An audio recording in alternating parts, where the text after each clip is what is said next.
नवरात्रि के 7वें दिन यानी महासप्तमी को माता काल रात्रि की पूजा की जाती है। जैसा उनका नाम है वैसा उनका रूप है। खुले बालों में अमावस की रात से भी काली माँ काल रात्रि की छवि देखकर भूत प्रेत भाग जाते हैं। माँ का वर्ण काला है। अब आपको सुनाते हैं माँ काल रात्रि की कथा। कथा के अनुसार दैत्य शुंभ, निशुंभ और रक्त बीज ने तीनों लोकों में हाहाकार मचाया हुआ था। इससे चिंतित होकर सभी देवतागण शिवजी के पास आए। शिवजी ने देवी पार्वती से राक्षसों का वध कर अपने भक्तों की रक्षा करने के लिए कहा। शिवजी की बात मानकर पार्वती जी ने दुर्गा का रूप धारण किया और शुंभ निशुंभ का वध कर डाला। परंतु जैसे ही दुर्गा जी ने रक्त बीज को मारा, उसके शरीर से निकले रक्त से लाखों रक्त बीज उत्पन्न हो गए। इसे देख दुर्गा जी ने अपने तेज से काल रात्रि को उत्पन्न किया। इसके बाद जब दुर्गा जी ने रक्त बीज को मारा तो उसके शरीर से निकलने वाले रक्त को काल रात्रि ने अपने मुख में भर लिया और सबका गला काटते हुए रक्त बीज का वध कर डाला।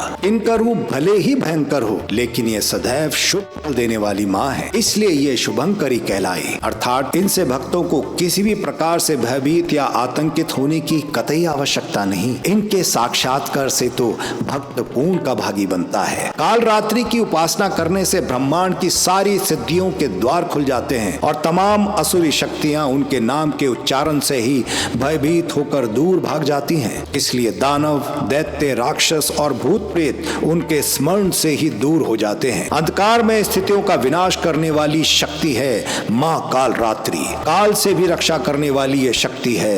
ये ग्रह बाधाओं को दूर करती है और अग्नि, जल, जंतु, शत्रु और रात्रि सब दूर हो जाते हैं। इन्हीं की कृपा से भक्त हर तरह के भय से मुक्त हो जाता है। नवरात्रि के 7वें दिन माँ काल रात्रि की पूजा अर्चना होती है और माँ काल रात्रि की पूजा करने से शनि दोष समाप्त हो जाता है।